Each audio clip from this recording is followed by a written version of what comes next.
గజం కేవలం 4,500 రూపాయలతో 165 గజాల భూమి కేవలం 8 లక్షలు మాత్రమే. ఈ సినిమాకు ముందే మీరు ఒక మంచి రైటర్ అని చాలా మందికి తెలియదు బ్రదర్. అంటే మీరు వద్దులే పేరు వేసుకోవడం ఎందుకులే అని చెప్పేసి మీరు డైలాగ్స్ వరకు రాసి మీ పని చూసుకొని వచ్చేసారా? మీ రెమ్యునరేషన్ తీసుకొని, లేకపోతే అట్లా ఏం డిస్కషన్ ఇబ్బందులు తప్పదు నీ పేరు వేయరు అని అట్లా ఏం లేదు. ఆ డిస్కషన్ ఇప్పుడు రోషన్ డైరెక్షన్ చేస్తున్నాడు. రోషన్ నాకు బాగా క్లోజ్ ఫ్రెండ్. డార్లింగ్ రారా, ఇది కొంచెం ఇబ్బంది ఉంది, ఇది రాసి పెట్టంటే రోషన్ కోసం వెళ్ళి పని చేసి వచ్చా. అంతలో అలా అయిపోయింది. సో నేను సీరియస్ ఎప్పుడు తీసుకోలేదు కదా దాన్ని. ఇప్పుడు నా ఫ్రెండ్ ఎవరు డైరెక్షన్ చేస్తున్నారు, అరే కొంచెం ఈ కామెడీ ఎపిసోడ్ వర్కౌట్ అవ్వట్లేదు రారా, వెళ్ళి 2 రోజులు కూర్చోవడం, వర్కౌట్ చేయడం, రాయడం. అల్లు అర్జున్కి రాసిన డైలాగ్స్ లో మీకు బాగా నచ్చిన డైలాగ్ అంటే రుద్రమదేవి సినిమాలో గోనగన్నారెడ్డి క్యారెక్టర్ రాసింది రాధసింహ గారు. ఓకే. ఆ సినిమాకి ఎస్పెషల్లీ రాధసింహ గారు రాశారు. కాకపోతే తెలంగాణ మాండలికలో రాయాలి కాబట్టి రాధసింహ అన్నకు నా మీద బాగా పట్టు, ఇప్పుడు బాగా రాస్తాడని. సో నన్ను తీసుకెళ్ళాడన్న. నన్ను తీసుకెళ్ళినప్పుడు రాధసింహ అన్నను బన్నీ అన్న కూర్చొని వాళ్ళు వర్కౌట్ చేస్తున్నప్పుడు నేను సడన్గా వింటూ నాకు ఒక ఐడియా వచ్చింది. అన్న ఇలాంటి సిచ్యువేషన్లో ఇలాంటి ఒక పార్ట్ చెప్తే మీకు బాగుంటుందేమో అంటే ఏంటంటే ఆ సౌండ్ ఒకటి చెప్పగానే ఆయన షాక్ అయ్యి భలే ఉంది అని అప్పుడు మళ్ళీ రాధసింహన్న, గుణశేఖర్ గారు వాళ్ళందరూ కూర్చొని ఆ డైలాగ్ని ఆ చరిత్రలో ఆ బ్యాక్ తీసుకెళ్ళి అక్కడక్కడ ఏమున్నాయి అవన్నీ యాడ్ చేసి దాన్ని పెట్టడం జరిగింది. సో దానిలో బన్నీ అని చెప్పే సామెతలు కూడా ఉంటాయి కొన్ని, అవి కూడా నేను ఆల్మోస్ట్ 70-80 కలెక్ట్ చేసి ఇచ్చా.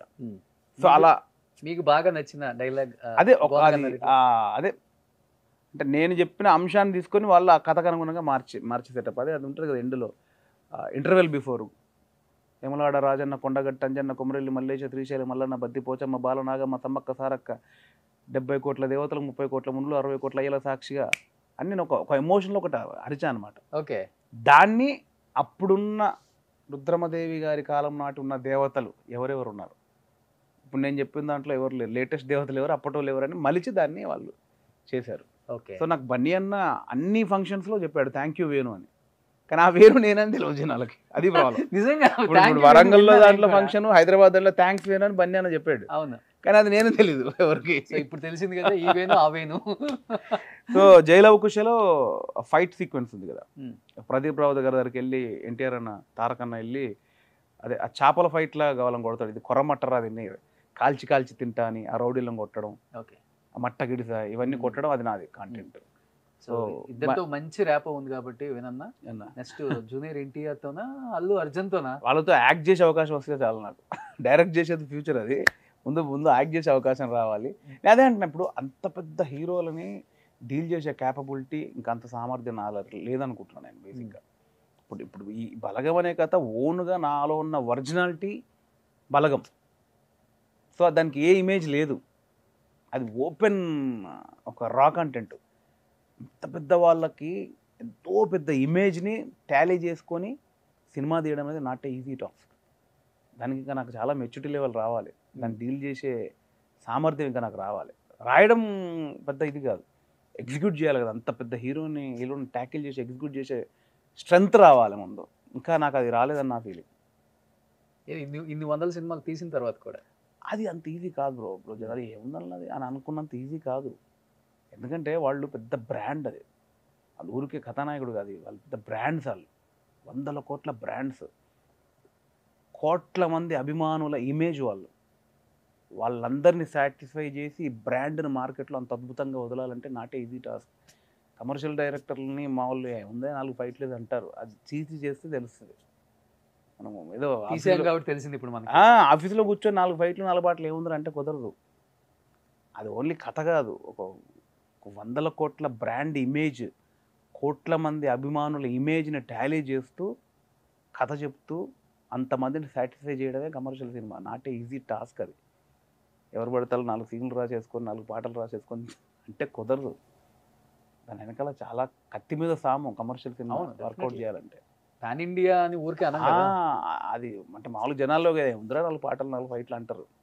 That is not easy task. నేను చెప్తున్నాను కదా, దాన్ని డీల్ చేయాలంటే ఇంకా నాకు చాలా శక్తి కావాలి, అనాలిసిస్లోకి వెళ్ళాలి, అది చాలా పెద్ద పని అది.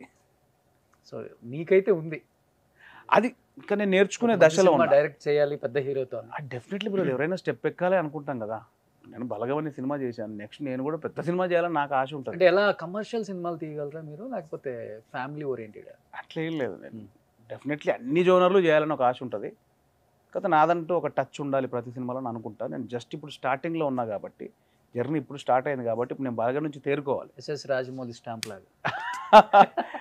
ఏమో మీ మాట వల్ల అక్కడ దాకా రీచ్ అయ్యే శక్తి నాకు ప్రేక్షకులు ఇవ్వాలి. నాకు డెఫినెట్లీ ఏదైనా ప్రేక్షకులే అండి, మనకి ఆడియన్స్ ఇచ్చే లవ్వే మన ఇమేజ్ పెంచుద్ది.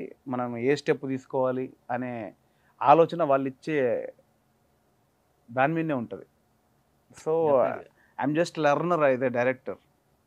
సో దీని నుంచి నేను తేరుకొని నెక్స్ట్ ఆలోచించడానికి మొదలు పెట్టాలి. ఇలాంటి సబ్జెక్టులు వచ్చినప్పుడు పవర్ స్టార్ పవన్ కళ్యాణ్ గారు భుజం తట్టి గో హెడ్ అని చెప్తారు. డెఫినెట్లీ అవును. సో మీకు జబర్దస్త్ ఫ్యామిలీకి మెగా కాంపౌండ్కి చాలా దగ్గర సంబంధం ఉంది.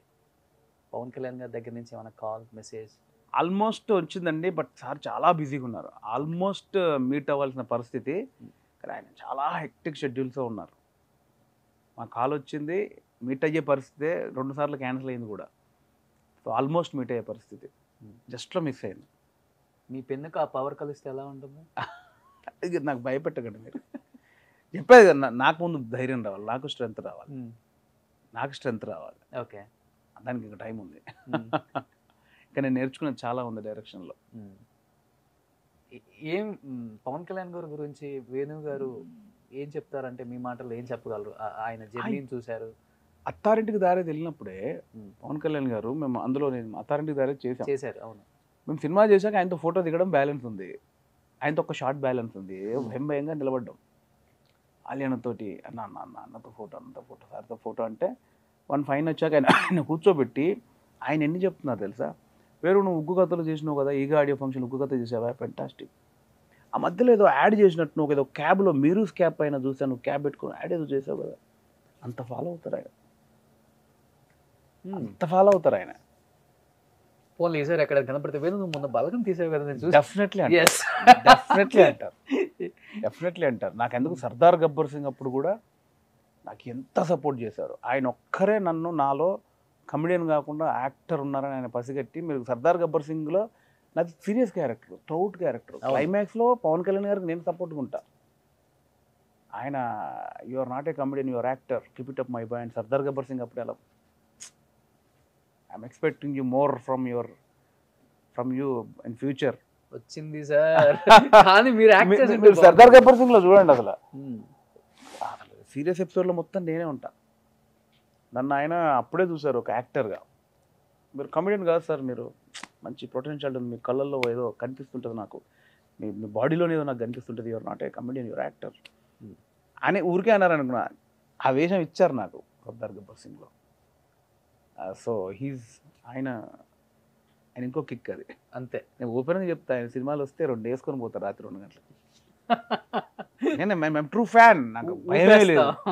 ఆ పిచ్చిగా అరవాలి అనేది అన్ని సినిమాలకి. ఇప్పటికి పవన్ కళ్యాణ్ గారి మూవీస్ రిలీజ్ అయితే అరుస్తూనే ఉంటారా థియేటర్లో? అంతే. అంటే ఒక సెలబ్రేషన్, అంటే సెలబ్రేషన్ మూమెంట్ ఉంటుందండి. నాకు లిటరల్గా 2-3 సినిమాలకు అయితే మేము మధ్యాహ్నం 10 గంటల నుంచి వెళ్ళి చింపడాలు స్టార్ట్ చేసి ప్రిపరేషన్ చేసి అవన్నీ రెడీ చేసుకుని పోతాం. అదొక చిన్న ఫ్యాన్ బేస్ మూమెంట్ లాగా. అంటే హోలీ ఎట్లుంటుంది, హోలీకి అందరే మనం అక్కడికి వెళ్ళి ఇక్కడికి వెళ్ళి ఆడాలి చేయాలి ఉంటుంది కదా, ఆ ప్రిపరేషన్ ఉంటుంది. కనిపించింది రీసెంట్ గా ఫ్యాన్ బాయ్ మూమెంట్ కూడా. వాల్తేరు వీరయ్యలో బాబీ అన్న డైరెక్ట్ చేస్తే ఒక ఫ్యాన్ బాయ్ ఎలా చూపించాలనుకుంటాడు ఆయన హీరోని, అలా ఫీచర్ లో పవన్ కళ్యాణ్ గారిని అలా చూపించారు వేణు గారు. గాడ్ గ్రేస్, నాకు అంత పవర్ రాలి, అవకాశం వస్తే డెఫినెట్లీ. సూపర్.